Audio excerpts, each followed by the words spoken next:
Welcome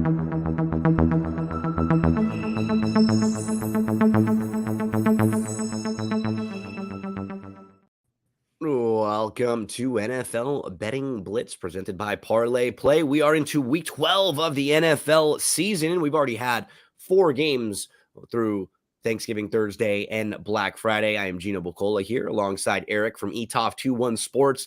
My glare is getting bad again this morning, Erik, so I'm going to pull us up full screen just so people don't see the sun blasting through me here, and then it'll give everybody a chance to look full screen at the betting lines at DRF Sportsbook. We encourage everyone out there in the state of Iowa to sign up for a DRF Sportsbook account. You can see the promo code FAST300 scrolling across our accounts right there. And then, Erik, can't forget about our friends at parlayplay.io. Great website here because they give you a lot of different options in how you can wager. You can bet props, you can parlay props, you can bet on fantasy points. They have a free contest every week, and you can do this with all sorts of different sports.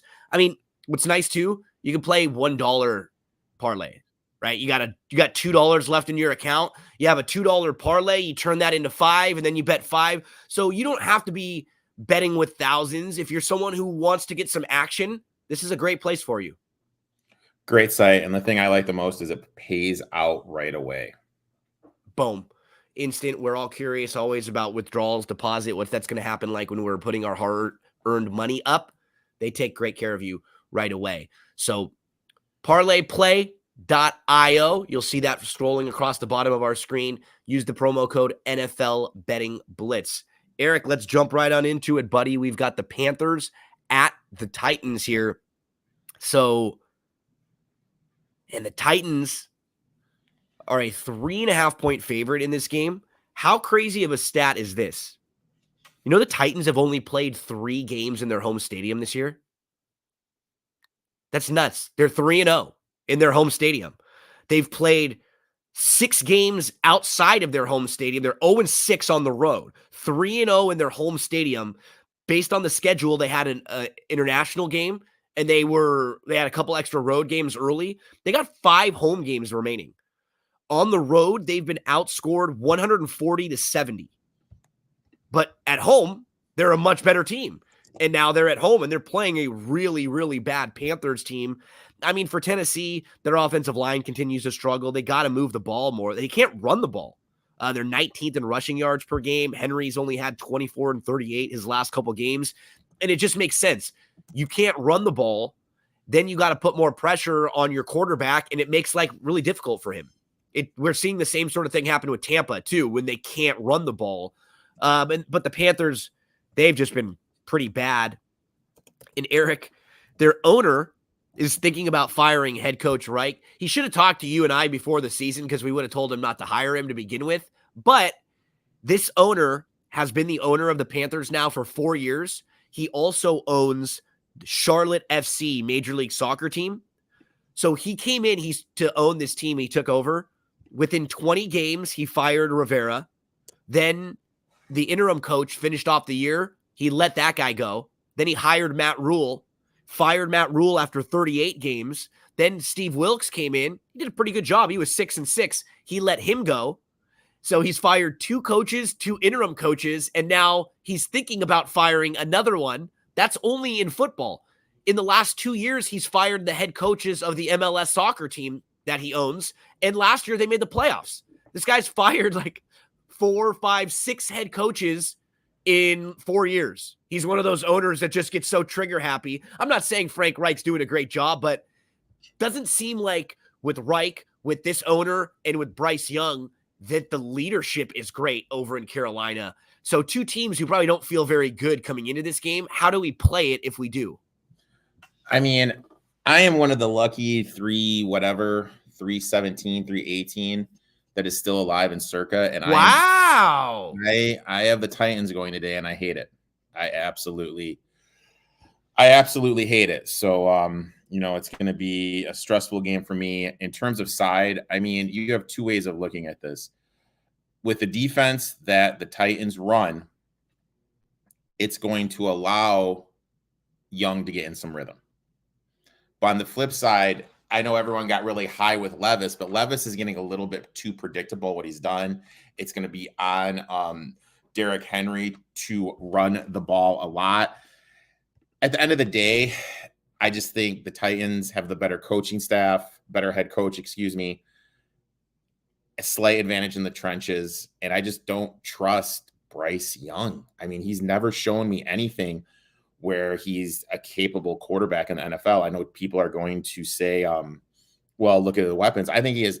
Miles Sanders, Chuba Hubbard, Steffens, Trumbull, Hurst, Marshall, And Glenn, we can separate.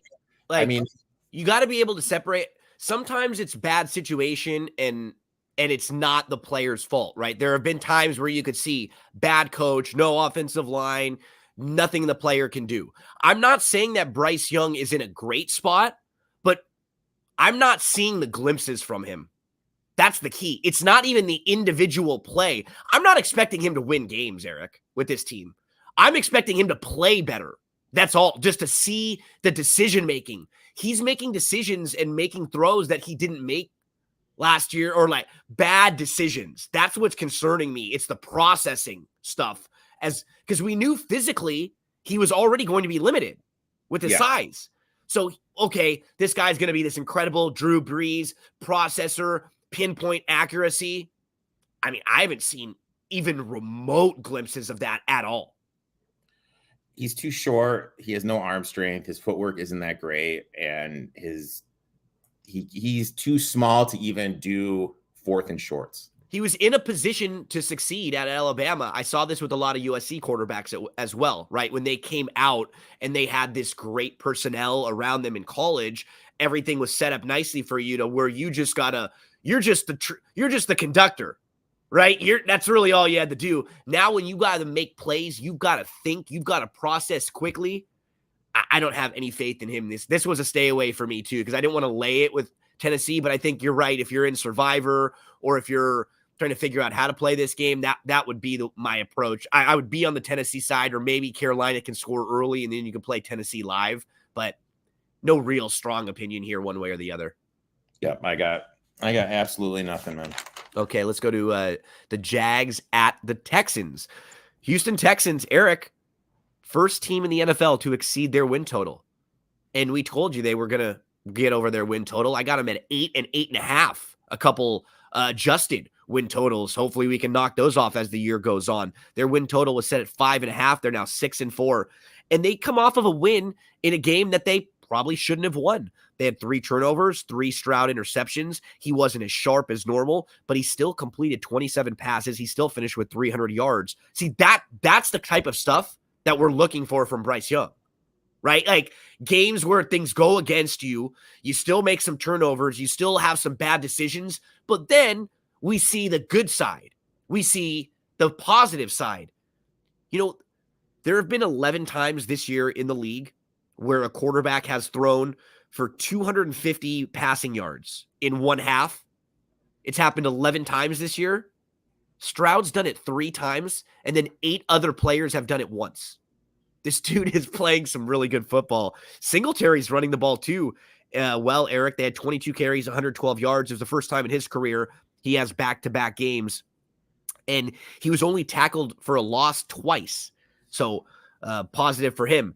And you have to be, if you're a Jaguars fan or if you're someone who backed the Jags, you like what you saw last week from them. They beat up on an inferior opponent. It was a good bounce back win, though. They won the time of possession by almost 13 minutes. Major focus on Ridley, like we told you they were going to do. They got him involved, 9 targets, 7 catches. And then Lawrence, he looked much better. He was using his legs in the red zone. He didn't look like he was a deer in headlights as much. He looked much more decisive. He was graded quarterback number 5 on the week. They took shots down the field, 6 of 8 passes, 6 of 8 on passes of 15 plus air yards. Coming into the week, they were the worst team in the entire league at taking shots down the field. So I actually feel pretty positive about both of these teams, Erik, coming into this game. This is a really important game for the division, for a playoff spot. Huge Week 12 game in the AFC South. Yeah, Texans are playing great ball. Obviously, their defense the last 3 to 4 weeks has been lights out. They're the lowest priced defense on DraftKings. So for those playing DFS, I think they're an absolute hammer spot to include them in here, just because Lawrence does struggle a little bit on the road. He did struggle last time against them.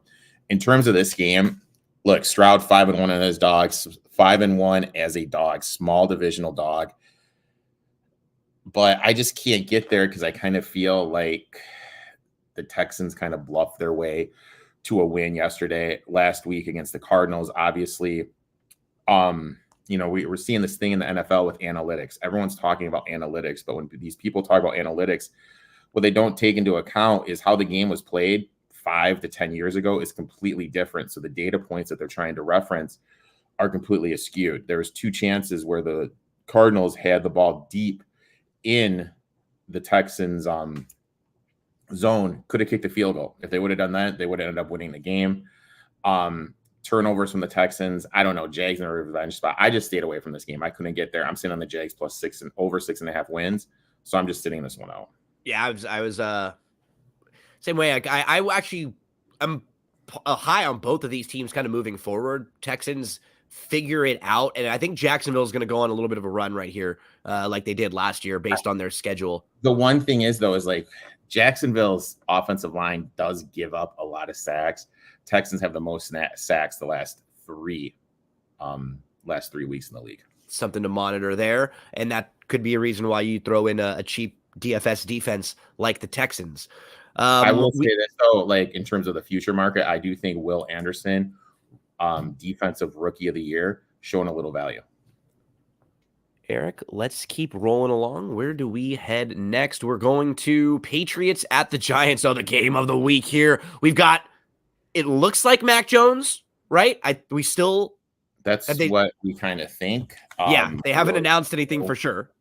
What is going on? It's a little weird. Obviously, we got Belichick off a bye, who's been lights out coming off the bye. Belichick against DeVito, against kind of a young rookie quarterback. We got that angle, and we've got the Giants struggle against the run. I think this is going to be a heavy Rashad Stevenson game. I'm using him a lot in my DraftKings lineup.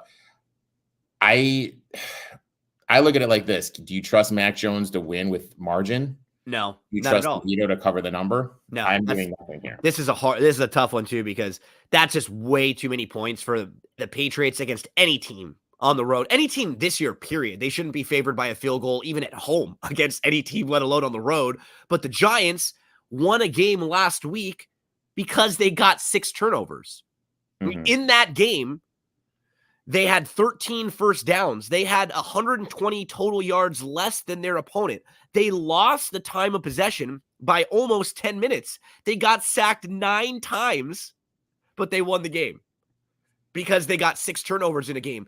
The Giants had forced 10 turnovers in their first 10 games, and they forced 6 in one game last week.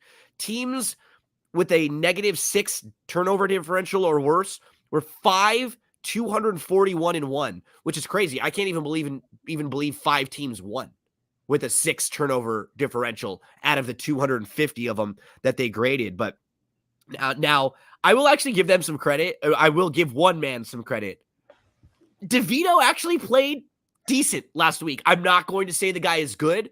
He played better than I thought he could ever even play against an NFL defense. So I will give him that credit. He made a few plays. He was actually graded quarterback number 9 on the week.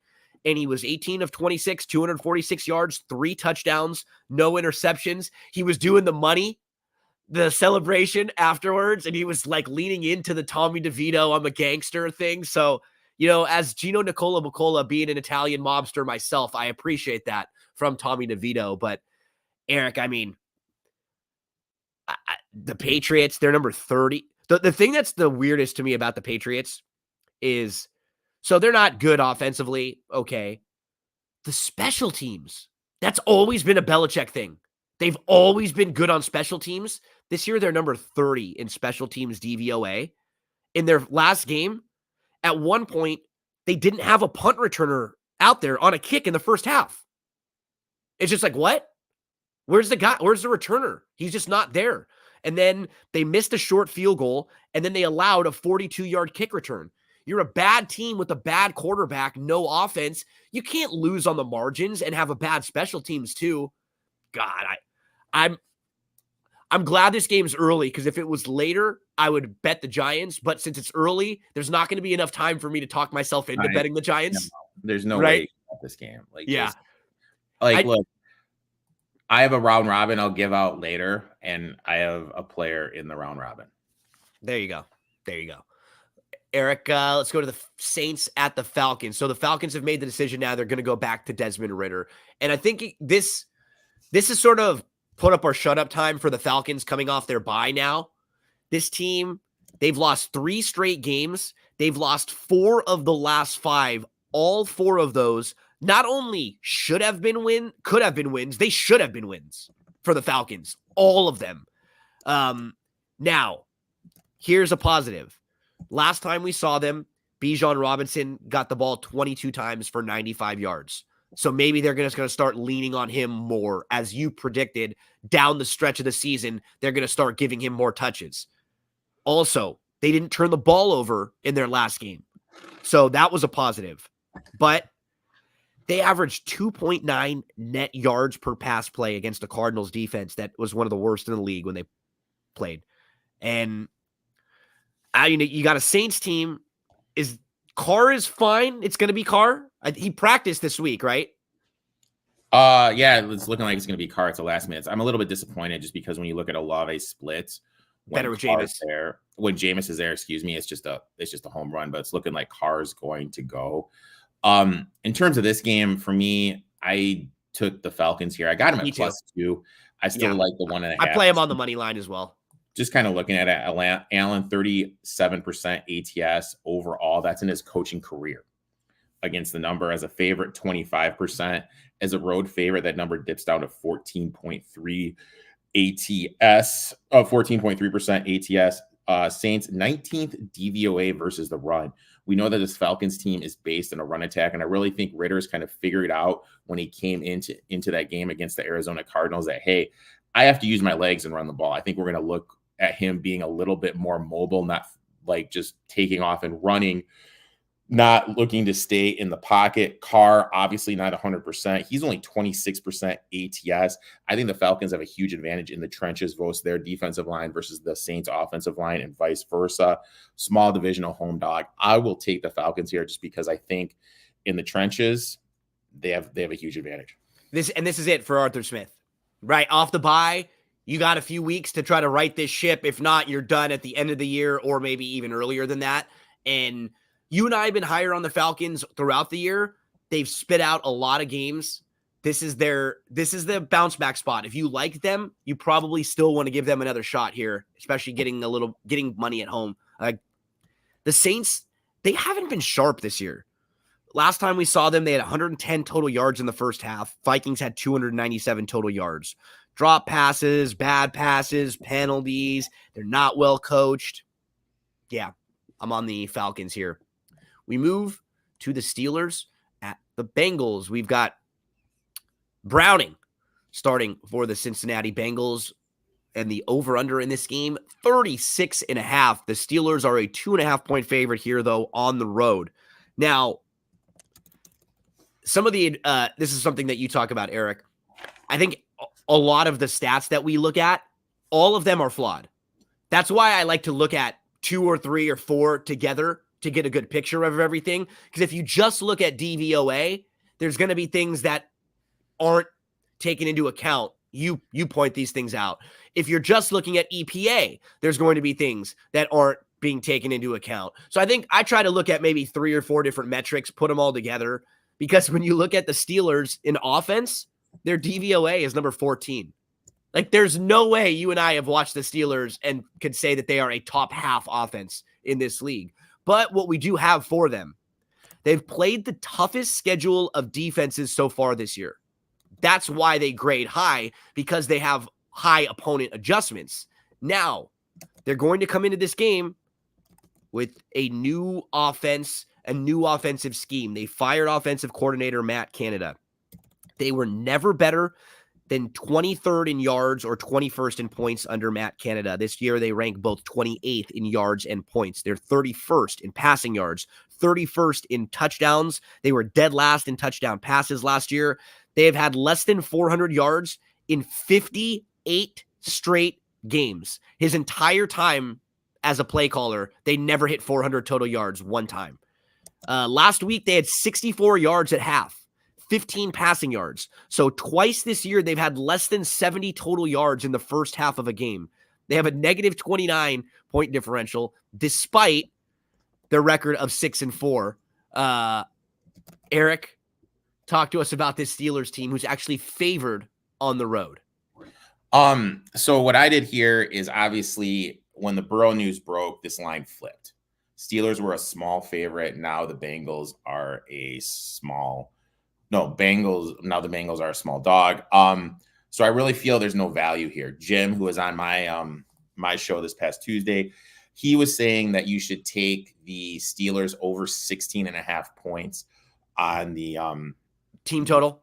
For me, kind of agree with the comment you just pulled up. Bengals D-line has been really bad the last couple of weeks. They're a little banged up, especially against the run. Sullivan is their former running back coach. He's been very vocal. No more horizontal plays. A lot more running the ball, a lot more play action passing. I think this is going to be a huge Harris and Warren game. What I did right here in this game, I just played Najee Harris to score a TD at plus 190. I think they're going to lean on the run game a lot. Bengals have been bad defending the run. We get a Deontay Johnson squeaky wheel? He got into it, right? He got into it with everybody. He's pissed because someone said he ran the wrong route, and then that got out in the media. But in reality, it was just Pickett just kind of. Dude, okay, so Pickett, here's the thing. We can't let him get away with it either, right? Matt Canada has been bad, but here's Pickett. Since he's come into the league, out of 41 qualified quarterbacks in some of these metrics, he ranks 35th in EPA per dropback, 35th in success rate, 38th in explosive play rate, 30th in air yards per attempt, and 17th in inaccuracy rate. He's just not been good, right? This is another combination of like, he's not in a good situation, but CJ Stroud would have been doing things differently. Like, we would have seen glimpses of him if he was here, right? We would have seen, if Stroud is where Bryce Young is, you still would have seen some glimpses. Like, I'm not seeing it enough from Pickett. And I wanted to. The end of last year, he played better. The preseason, he played better. And then he just hasn't taken the step forward. And maybe now he'll feel more comfortable. Maybe this will be sort of a reset for him with this new offensive coordinator, because he has really struggled. And yeah, I want to get to the Bengals here. The problem that I have with them, though, Erik, it's not just Burrow now. Like, they're without Burrow, but they're 11th in the playoff standings right now. They've lost every division game they played. Last week, their defense allowed 400 total yards and 6.8 yards per play. The defense allowed 4 straight scores in a moment when you needed your defense, right? Joe Burrow got hurt. Come on, defense, step up for us in this game, get a couple of stops. It was the opposite. It really felt like the Burrow getting hurt sucked the whole life out of this team. Like, I don't know how inspired they are coming into this game, because they don't know if they really have a shot moving forward. Chase only had 2 receptions. They got a tough schedule coming up, man.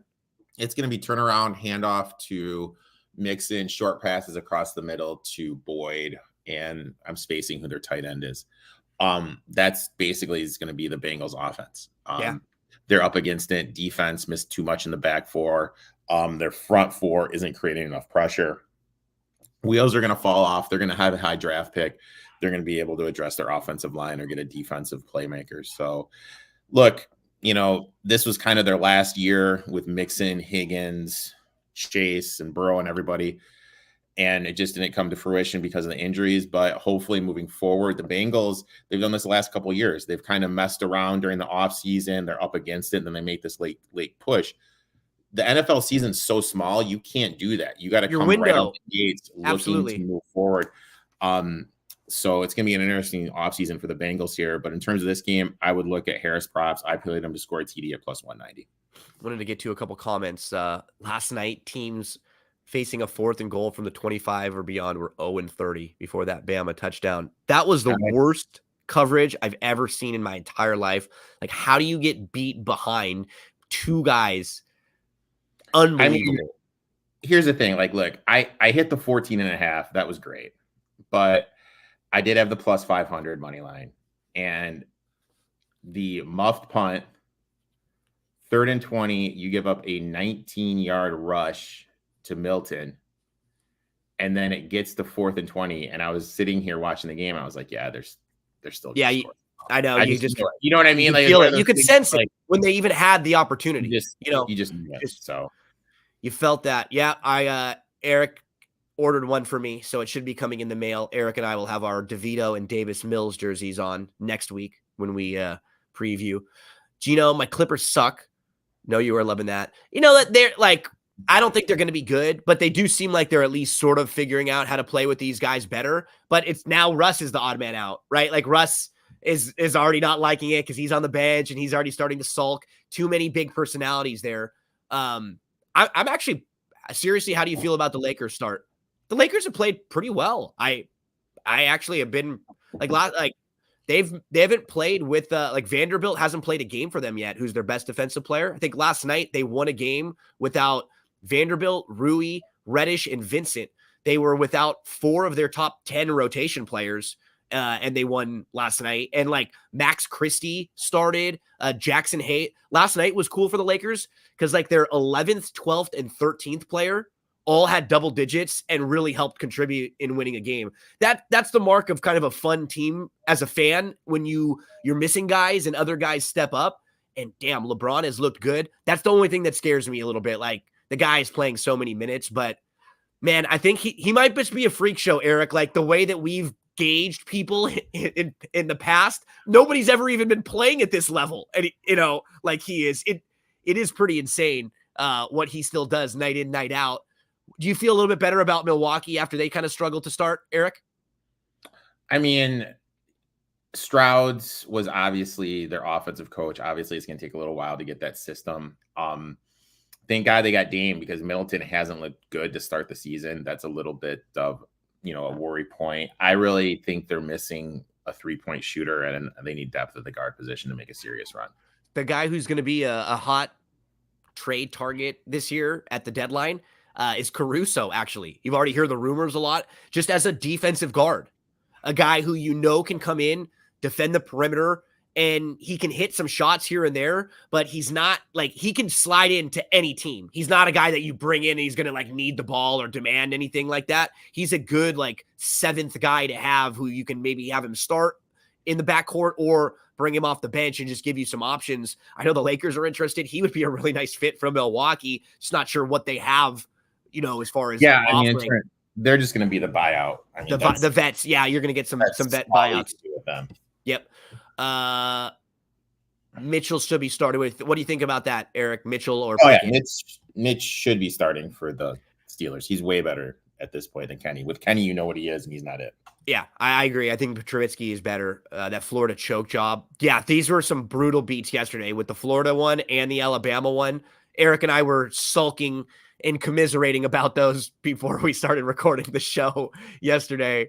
So you last comment, and then we'll move into the rest of the games. Erik, you made a prediction, maybe Fields to the Steelers.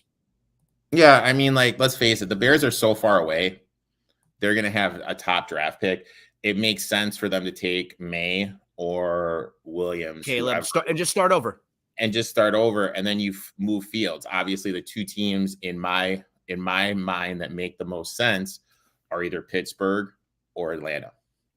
And I think those make them best sets for him. Obviously, him going to Pittsburgh, playing with Tomlin. I think Tomlin's coaching style would fit him good. And with the weapons that they have with Deontay Johnson, Freiermuth, Pickens, Warren, Harris, I just think that would be a good fit. I don't know with what we're seeing with Smith, if necessarily him and Smith would gel, but I think with Tomlin, he would. So I think that would make the most sense. Doesn't it feel like it's been about a year since the Colts have played a game? Because the last time we saw they played in Germany, right? Or and that was early in the morning, and then they had a bye. And it feels like, God, we haven't seen them play in forever. But here are the Colts. They are a 2.5-point favorite against the Bucs. They actually entered week 10, and they were the only team that has scored 20 in every game so far this year. And then they only scored 10 points in one and beat the Patriots. They only had 264 total yards of offense. It's so hard to take anything out of that one game. But overall, this team's been pretty feisty this year. They had every right to be one of the worst teams in the league with the way their season started. Jonathan Taylor's not going to be playing. Richardson, your franchise quarterback that you draft, I think he started 4 games, and every game he didn't even finish, right? Speaking of Richardson has more TD passes than Kenny Pickett. There you go. And then they bring in Minshew, who is a backup. Minshew's not a franchise quarterback. Minshew will have a very bad game and then a solid game. But the one thing I am impressed with, Erik, is this team's coaching, right? I think it's their staff that has prepared either Richardson or Minshew and put them in position to succeed. So shout out to the Colts. Now they're going to be playing this Tampa team who just can't run the ball either. So they only had 66 yards rushing in that game, 3.7 yards per carry against the 49ers. They're dead last in rushing yards per game. And just like I was saying with Tennessee, that just puts so much pressure on Baker. They had to throw the ball 45 times. And they had 4 starters leave the game due to injury against San Francisco. And even with all of that, in the fourth quarter, they're down by 13. They move the ball inside San Francisco's 15-yard line twice and couldn't score. Either of those are a touchdown, you're within 1 score. And the complexion of the game changes. You put a little more pressure on San Francisco. Where Tampa's struggling too, their pass defense. They allowed a perfect passer rating to Brock Purdy. They're now 25th in dropback EPA allowed. They're 24th in dropback success rate allowed. So you can't run the ball. You can't stop the pass. This one's a stay away for me. I couldn't really latch onto either side here. Talk to us about how you see this game playing out. I did two player prop bets. The first one is I did Michael Pittman over 69.5 receiving yards. Dean and Carlton are out for the Bucs in their secondary. That means he's going to be going up against Davis, who is 103 out of 116 in cornerbacks, or McCollum, who's 101 out of 116 in DBs. Phenomenal matchup for Michael Pittman. If we just kind of look at the last couple outside receivers that have gone against the Tampa Bay Buccaneers, Ayuk, 156, Noah Brown, 153, Tank Dell, 114, Gabe Davis, 87, and Diggs, 70. So the last couple of games, these outside wide receivers have been producing. I like Michael Pittman over 69.5 receiving yards. I bet that. Last 3 games, Pittman is averaging 11 targets per game. He is the first read of Minshew during the dropbacks. The other one I did, look, I'm just going back to the well. Mike Evans over 64.5 yards. He's gone over this 2 of the last 3 games. Good matchups. Colts, we're starting to see like how I'm doing DFS. There's just certain things I'm starting to do. Outside wide receivers against the Colts is one of them. Douglas, 64 yards. Shaheed, 164. Those are the last 2. And Evans leads him in targets and receptions and yards. So he's the first read by Mayfield. He's the big play. I think that's the way you have to attack this, throwing down the field against the Colts. So I did Evans over 64.5 receiving yards. We move next to the Browns at the Broncos. DTR and the Browns come off of a big win. He had to throw the ball 43 times, though. He wasn't great throughout the game, but he led a 50-yard touchdown drive in the first quarter, then a field goal drive late in the first half.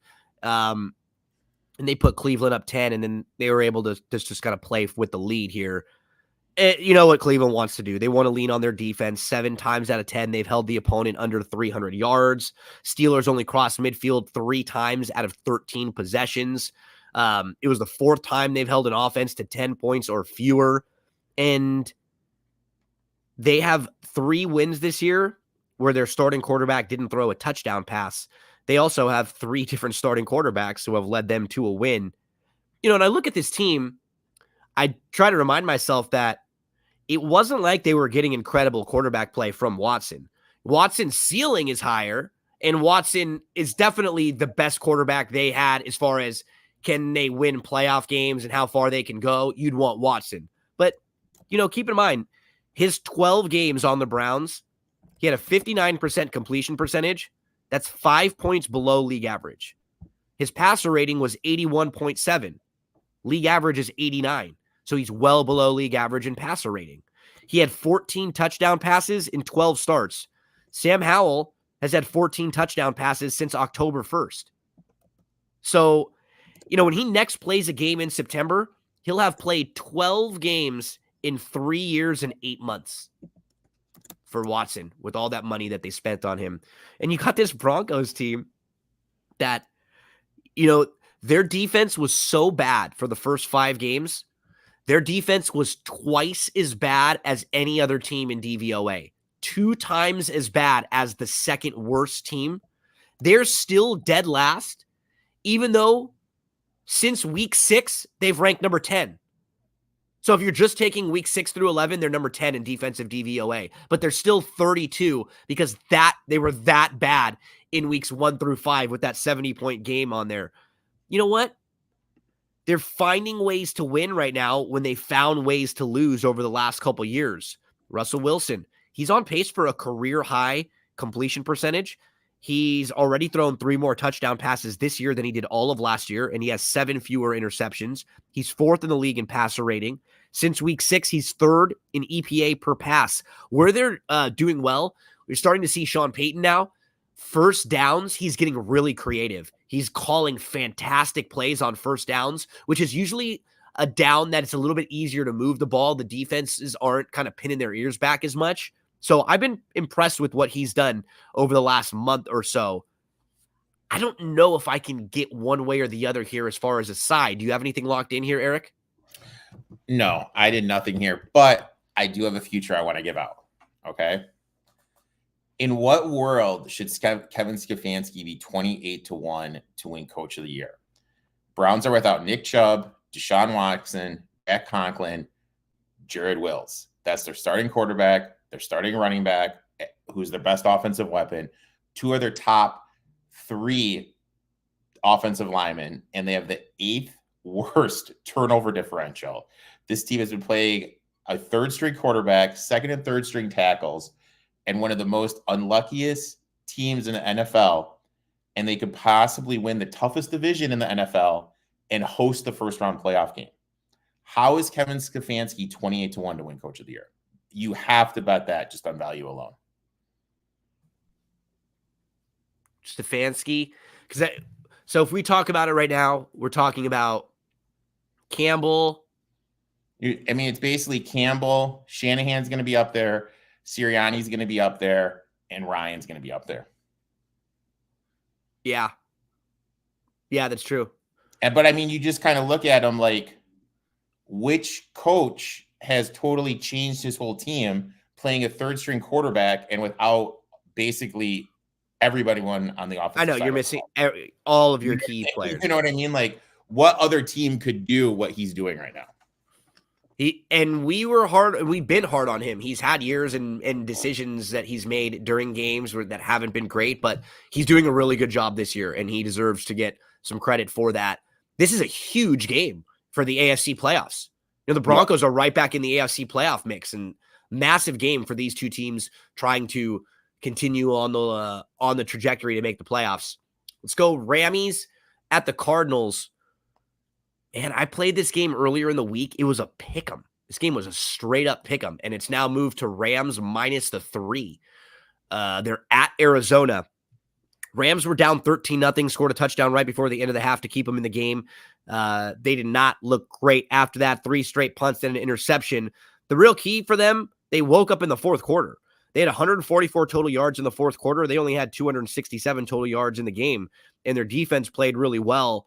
They used play action, season high, something to keep an eye on there. How about Stafford? His 35th career 4th quarter comeback. He's now 6th all time. Tom Brady, Peyton Manning, Ben Roethlisberger, Matt Ryan and Drew Brees, only guys ahead of him in fourth quarter comebacks. Not a bad list to be on. And, for the Rams, Erik, this is like a massive game for them. Here's the Rams' schedule coming up. At Arizona, home for the Browns with DTR, Washington, New Orleans, at the Giants. Those are all winnable games for them. I'm not saying the Rams are going to win all of those games, but all of those games they could win. There's none of them that you go, I don't think they can win that game. So, they win 2 or 3, and all of a sudden in a wide open NFC, you put yourself right back in line for a possible playoff spot in a wild card bid. I'm not playing this at 3. I played it at a pick'em at even, where I just thought the Rams needed to win the game. I don't think the Rams are in a spot where they should be favored with margin, especially on the road. But this has been one of those weird matchups where the Rams beat up on the Cardinals in the division. The 49ers beat up on the Rams in the division. Then the Rams beat up on the Seahawks. It's very weird the way the NFC West is. Do you have a play in here, Erik? No. I really want to know what the snap count of Williams is going to be for the Kyren Williams and Kupp should both be playing. Just because Cardinals can't stop the run. Whoever is back there for the running back for the Rams, he's gonna have a huge day. If Williams is gonna get the 100% of the share, I'll look to do some of his player props, but I'm doing nothing in this game. Bills, Eagles. What bums me out about this game, Erik, I wanted to play against both of these two teams in this spot, just coming off their last victories, because the Eagles end up beating the Chiefs. They only had 78 total net yards at halftime, and 70 of those came on one touchdown drive. After 3 quarters, they only had 140 total yards, but the defense forced 2 red zone turnovers, and they got a big Devontae Smith game, and they were able to find a way to win. For Buffalo, everybody got so excited after last week. The offense is back. We fired Dorsey. This offense looks great. So Buffalo scored 32 points. That was the most the Jets defense has allowed since 2021. You dive into that game, they were not that good offensively. They gained 4 turnovers from the Jets. They actually got a fumble on the first play of the game, and they went -9 yards on 4 plays. They had to kick a field goal right after they couldn't even move 1 yard. Then on their second drive, they go 14 plays, 6 minutes, they kick a field goal. Third drive, 9 plays, 65 yards, field goal. Fourth possession, they punt. So think about that. Their first 4 possessions, 3 of them, they kicked field goals. And they were lucky they were playing against the Jets, who weren't good, because they actually had their second worst success rate of the season, their second worst passing success rate of the season, their third worst rushing success rate of the season, and their second worst rushing EPA. What helped them, they had 1 turnover, and it was basically a Hail Mary at the end of the half, so it didn't hurt them at all, and they gained 4 turnovers. But they continue to deal with bad injuries on the defensive side. Their cornerback and their nickel corner both got ruled out in the last game because of head injuries. Their safety had a neck injury. I think at 3, I might go Eagles because this was 3.5 earlier. I lean Eagles more. I think they're more of the well-balanced team. But I do think both of these teams are a little overvalued just watching their last game. In particular, Buffalo, who's number 1 in the league in variance. See, what I did here is I did 2 bets. I have a player prop, and then I took the Bills. I took the Bills at 3.5 here. I feel this is a letdown spot for the Eagles. Eagles were outgained again. There's been back-to-back games now when they've been outgained by their opposing teams by more than 100 yards. I kind of feel it's a letdown spot. 2 red zone turnovers by the Chiefs. Allen as a dog, 67%. Road dog, he is 71% against the number. And they're going to look to pass the ball. And when you just kind of look at it, when you look at EPA, when you look at offensive line metrics, when you look at secondary metrics, when you look at metrics stopping the run, the Bills all grade out better than the Eagles. The difference here is the close games the Eagles are going to win. There's this website that does like lucky teams, like in terms of turnover, Reds over turnovers against. The Eagles right now are just running good because teams are turning the ball over in the red zone again against them. And the Bills is the opposite. So I'm also kind of playing that that's going to even out because everything evens out at the end of the season. I feel 3.5 is too much. Eagles really do struggle covering the pass. You look at Slay, you look at Roby in the middle, Kincaid, Shakir, Gabe Davis, Diggs. Allen's going to be able to throw the ball on this team. I think that's going to be the key here because I'm giving 3.5. And I think this game is going to come down to whoever has the ball last. In terms of player prop, Bills give up the second most receiving yards per game to opposing running backs. So I took DeAndre Swift here over 15.5 receiving yards. He's gone over this 2 out of the last 3 games. Look at the last couple of games. Hall, 60 yards. Javonte Williams, 31. Joe Mixon, 31. White, 70. And Stevenson, 51. So I really like this. It's only at 15.5. So I think the 2 screen passes, Swift will be able to go over this. I like the Bills here at plus 3.5. I'd even play him at plus 3 just because I think this is going to come down to whoever has the ball last, and I'll take the team with the points in that situation. Eagles, Bills, big game this week. We go to Chiefs at the Raiders. Erik, I locked this one in yesterday because it got up to 10 on the Raiders. So I'm going to keep rolling with the Raiders. They've covered all 3 of their games so far since they've made the coaching change. Last week, they allowed 422 total yards, but they forced 3 turnovers, and the Dolphins only scored 20. And they couldn't run the ball at all. They only had 14 carries and 39 yards for Jacobs, 36 yards rushing as a team. They had to throw the ball 41 times, and they turned it over 3 times themselves. They got the ball 4 times in the fourth quarter with a chance to tie the game, and they had to punt, turnover on downs, interception. This team didn't have a first down in the second or third quarter. They should have been blown out. They went 31 minutes and 26 seconds of game time without a first down.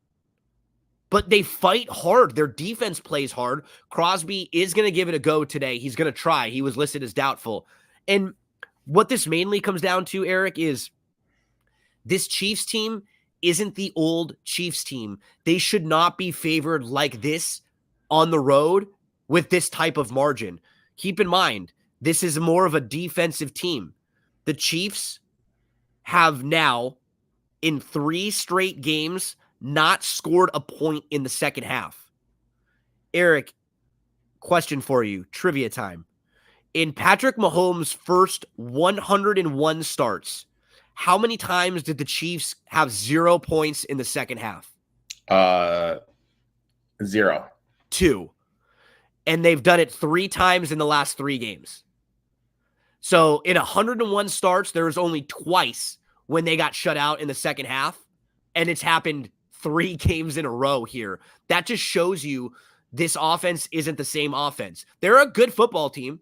They are a well-coached team. They have a good quarterback, and they have a good defense to lean on. But when I'm looking at a team like this that's favored by 9 on the road, 1, they're 15th in offensive success rate, not great. They're not scoring in the second half, not great.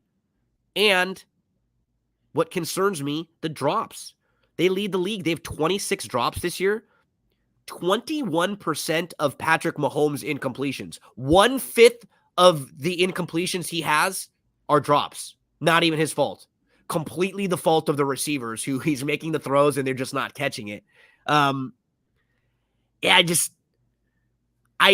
don't think the Chiefs should be favored like this on the road. I feel way better about the Raiders playing hard at home. This could be Chiefs up by 16, 15, and we get a garbage backdoor cover here late. I'm on the Raiders, Erik. I locked him in at 10. I'd be fine at anything over 7.5. Yeah, I got the Raiders at 10 too. Since 2005, home divisional dogs getting 7.5 are 56% ATS. Mahomes is a favorite, laying 3.5 or more, 46%. 7.5 or more, 42%. On the road, laying 7.5 or more, that drops all the way down to 18.2% ATS. Mahomes generally doesn't cover these big numbers. I'm going to stick with the trend here. Kind of a letdown spot for the Chiefs after coming off a short week. playing an emotional, physical game versus the Eagles on Monday night. Since Pierce has taken over, the Raiders are running the ball more, leaning on Jacobs. The last 3 games, he's averaging 84 yards a carry, close to 4 yards per carry. In Jacobs' career against the Chiefs, he's averaging 71.8 yards a game and 4.7 yards per carry. With the Chiefs struggling to stop the run, 21 DVOA against it, I think the Raiders are going to lean on Jacobs a lot. Chiefs offense this season just hasn't looked that good. I think Crosby is going to be able to get home against Mahomes, disrupt them. They really are missing the enemy. You mentioned the second half. Do you care to guess how many points they're averaging for the second half this year?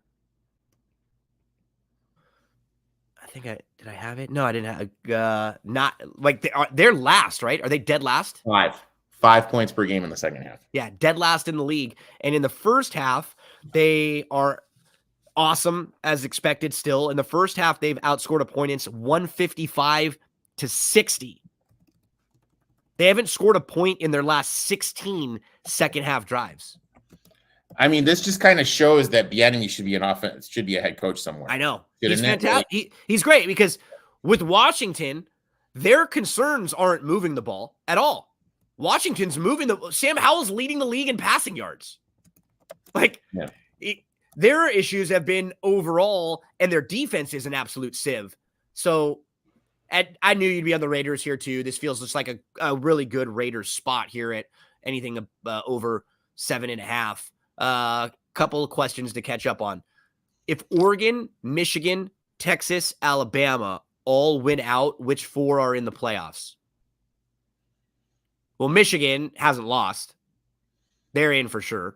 Michigan's in for sure. Georgia's going to be in for sure. So he's asking if Alabama. So you're saying if Alabama beats Georgia, then Alabama and Georgia are both in? No, I think because the pickle is this, like the whole time, what do they call the committee? They say that the regular season matters. So if you put Alabama in over Texas and Texas beats Oklahoma State, you're basically telling everybody the regular season doesn't matter. Yeah.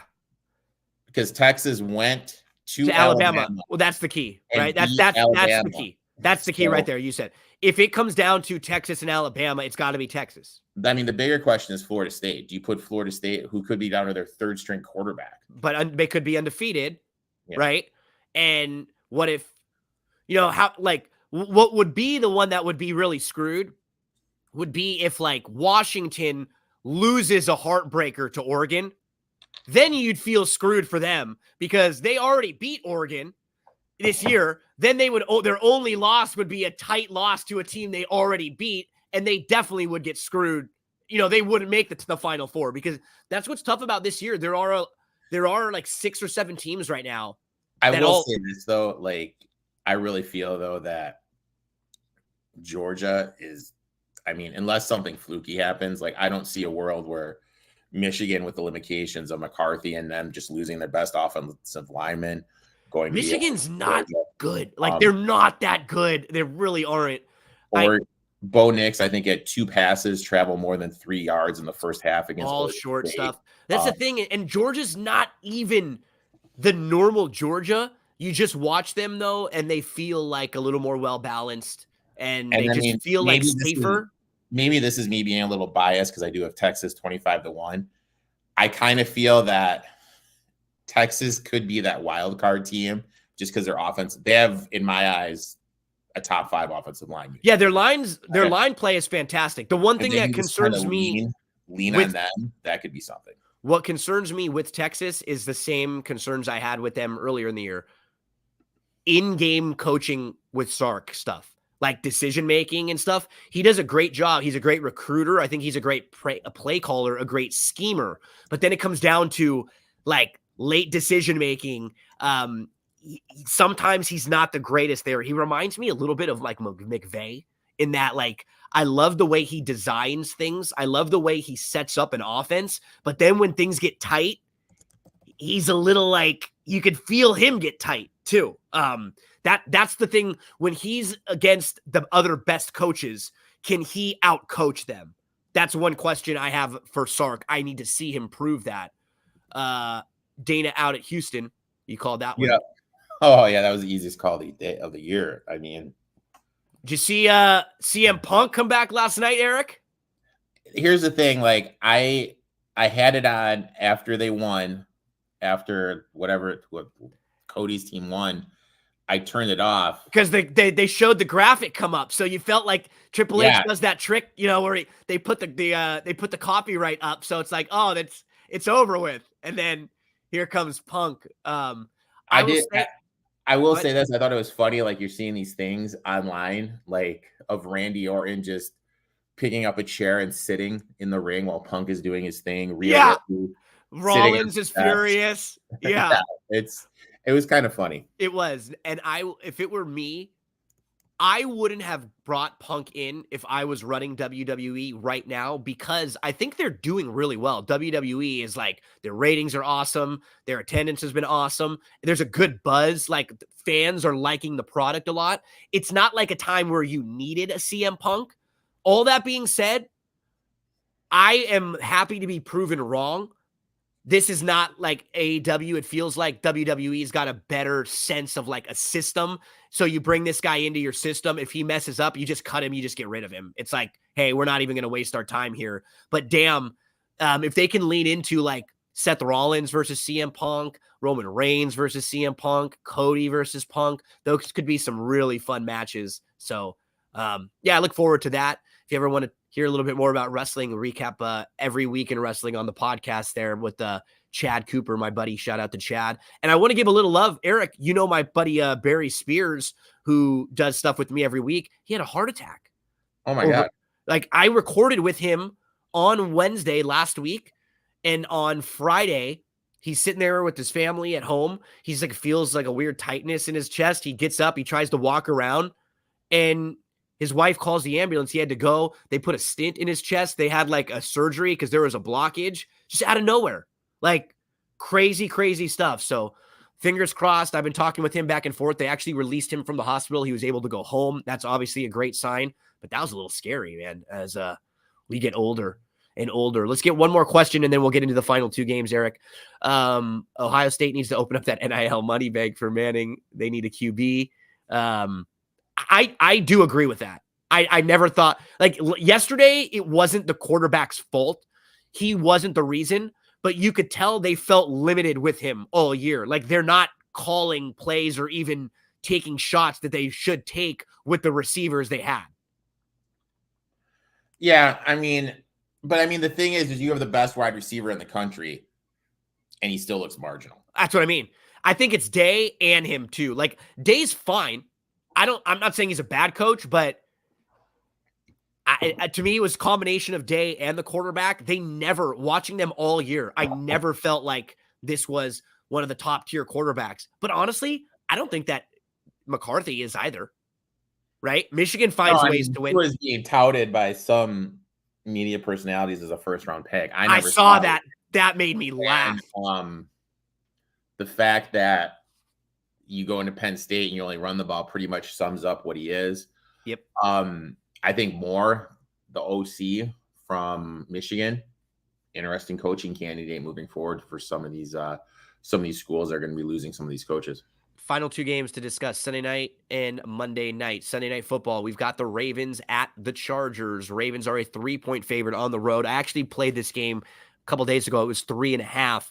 So the Ravens come off of their win against the Bengals when Joe Burrow got hurt.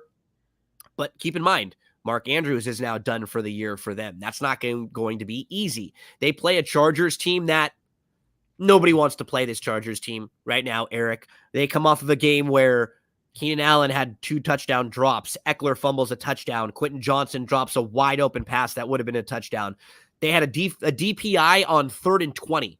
They were 1 of 4 in the red zone. Their defense allowed 6 completions of 20-plus yards, which was tied for the most of any team.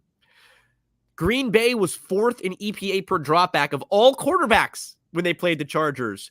Over the last 2 years, the Chargers are tied for the highest explosive play rate in the league. And keep in mind, the Packers were averaging only 311 total yards before coming into the game, and the Chargers allowed 397. 23 first downs. They let the Packers go 7 of 14 on third down. It was the first time in 27 games that Green Bay went over 300 yards passing. And it was the first time that Jordan Love did. And now 5 of the 6 losses for the Chargers this year have come by 3 points or less. They had one play where they had Green Bay pinned 3rd and 20 on their own 15. Chargers are up by 4. 4 minutes to go in the game. Pass interference.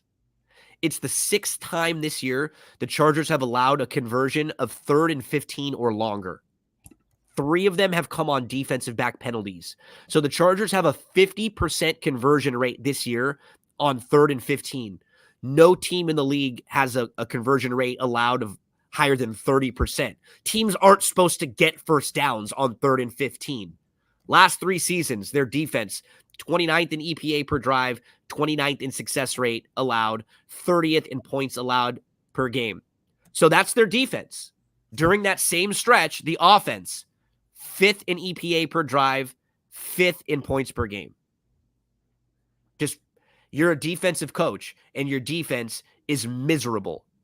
And like the last 2 weeks, this is a perfect example, Erik.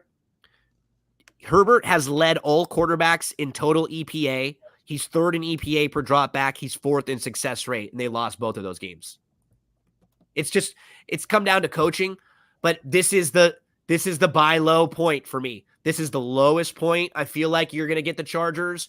I played them at plus 3.5. I'm still okay at plus 3 here at home because this is what they do. They play in close games, even against really good opponents. I think the Chargers here, especially if you can find the 3.5, would be the spot to play. Yeah, I got the Chargers here plus 3.5. Look at Lamar Jackson is only 46% ATS against the number as a favorite. When the line is 3 or more, it is 42% ATS. With Harbaugh, 45% ATS as a favorite. I really feel this is a bounce back spot for the Chargers. You mentioned that Keenan Allen, one of the surest hands wide receiver in the NFL. Those drops, that's not him. Eckler dropping that touchdown, that's not him. This is a must win with the team against the back. You have the Ravens traveling across country, laying the 3 points, coming off a divisional win against the Bengals. But the big thing that stood out for me is how much their offense sputtered once Mark Andrews was out. I really feel with no Andrews there, we're going to see this offense struggle to move the ball. Lamar can only throw the ball to the middle of the field, and that's actually the strength of this Chargers defense. They're going to be able to limit what Lamar can do. Ravens do struggle a little bit covering the slot. This is going to open stuff up for my boy, Keenan Allen. I like the Chargers here. I got him at 3.5. I would still play him at 3. Final game of the week, we go Monday Night Football with the Bears at the Vikings. Vikings are a 3-point favorite in this one. They come off of a game where after a few weeks where things bounced all their way with Josh Dobbs and the Pastronaut, they outgained Denver. They were better on third down. They were better in the red zone, but they turned the ball over 3 times. Those 3 turnovers led to 9 points for the Broncos. That ends up being the difference in the game. Especially when you're a team like Minnesota, you have to play clean games. They're not going to be able to win games when they turn the ball over and they give away points. The way they have to win is smart, not making a whole lot of mistakes. For the Bears, they come off the tough loss against the Lions. They had 169 yards for Fields passing. He also had 104 yards rushing. He ran the ball way better, and I think that we're going to start to see that from him now the second half of the year like we did last year. I think he's just going to lean into the run a lot more because that opens up the pass more for him. We've been talking about it repeatedly. I don't know why their coaching staff doesn't call more design runs for him and overall for Fields. I think these quarterbacks sometimes, like, you get stubborn. You want so much to be a drop back passer that, like, hey, I can do it. I can do it. I can drop back and make the throws. Well, sure, but that doesn't mean you have to never run. You should still run in between and mix it up to make things easier for you to keep the defense honest. It's like we get stubborn. It's like, no, I can do that, Erik. Let me show you. Let me show you I can make those throws. And then they made it harder on themselves than they needed to. I want to play the Bears in here. I'm not there yet. Have you got to a side in here? Talk to us about this game. Oh, God. This week, in circuit came down to Vikings or Titans for me. And that's how disgusting of a week it was for me. But the stat that just stood out to me is Dobbs is 2-10 straight up as a starter. So it's really hard for me to trust Dobbs. I know everyone wants to make him into this thing. And for someone like me that's sitting on the Vikings under 8.5 wins, and you have Josh Dobbs and no Justin Jefferson, and they have 6 wins, is freaking hysterical to me. I want to get there with the Bears. I wasn't able to pull the trigger. I am kind of looking at 2 player props. I need to pull the trigger on one. I'm going to go Ty Chandler over 9.5 receiving yards. He's kind of turned into the third down pass catching back. Bears give up the most yards per game to the running back position in the passing game. So I'm just going to go back to the well here. I'm just going to take Ty Chandler over 9.5 receiving yards. Okay, Eric, we are finished up with our game previews. I have one parlay that I'm going to put together on Parlay Play. I have 3 props that I'm going to play on there. But as I pull up Parlay Play, why don't you tell us, do you have a Parlay play today or any props that you're looking for? Yeah, I would do Evans and Pittman, both the receiving yards over. Okay. For me, and just so everyone can keep an eye on Parlay Play, remember, use our promo code NFL Betting Blitz. If you're watching on YouTube, there's a direct link where you could just click right off of the link and it'll take you right to Parlay Play right here. So for me, I'm putting together a parlay of 3. And what's nice, you type in Jacobs, you type in the name of the player, and then all of the options will come up. So for Jacobs, his options for rushing yards, 65.5. I'm going over. I'm going Trevor Lawrence over 15.5 rushing yards. And then my third one will be Fields, who we were just talking about. I'm also going to go over rushing yards with Fields, which is 52.5. So I've got 2 quarterback rushing yard props. I've got the Jacobs rushing yard props. Eric, you were pointing out how the Chiefs, where they struggle is defending the run. That's how the Raiders, that's their template to winning the game. Less possessions, give the ball to Jacobs. I love what I saw for Lawrence, just using his legs a little bit more in the red zone. That's still a low number here. I think we're going to see him get more involved and use those legs. And then for Justin Fields, same thing. I think down the stretch here, we're going to see him try to at least improve his trade value or prove to this team, look, I can be a competent quarterback. I think for him, that means running the ball a little bit more. So I'm going to parlay the 3 of them. I'm going to put it a $10 parlay where I go all in. And if I hit that thing, it'll pay me back $50 for my 10. So easy, simple. Then you can track your history. You can check out your picks and how they've done recently. You can check out your active picks and keep in mind the free play. You can join right now and get involved in the NFL free play for week 12. They actually give you cash prizes to the winners. So winner gets $36 for nothing. Second gets $18 for nothing. Top 10 get $4.50 for nothing. Like I said, you can play $1 parlays to try to build your bankroll up. Before we get out of here, Eric, it's been demanded. Give us your round robin. All right, so I went with touchdown scorers today. The first one is Rashad Stevenson. Next one, Najee Harris, Michael Pittman, and then swinging for the fences here, he's at plus 410, Kyle Pitts. So I did that by 2s, and I did the 4-teamer as well.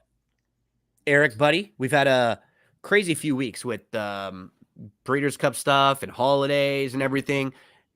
Feel like we'll start to get back on track and kind of get back into our normal schedule moving forward this week. So thanks so much, everyone, for hanging out with us. Good luck today. Remember, if you're playing Parlay Play, use the promo code NFL Betting Blitz. And Eric, you and I will be back. We'll record on Wednesday this week, and we'll go through all of the games for my show. Then on Friday, we'll be on the winning ticket for DRF Sportsbook.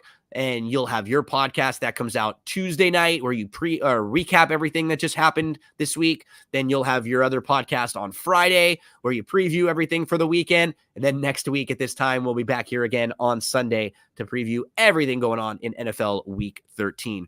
Good luck, my friend. Hope you have a fantastic Sunday. Thanks so much, everyone, for hanging out with us. Let's make some money. I hate the Lakers. Sports facts.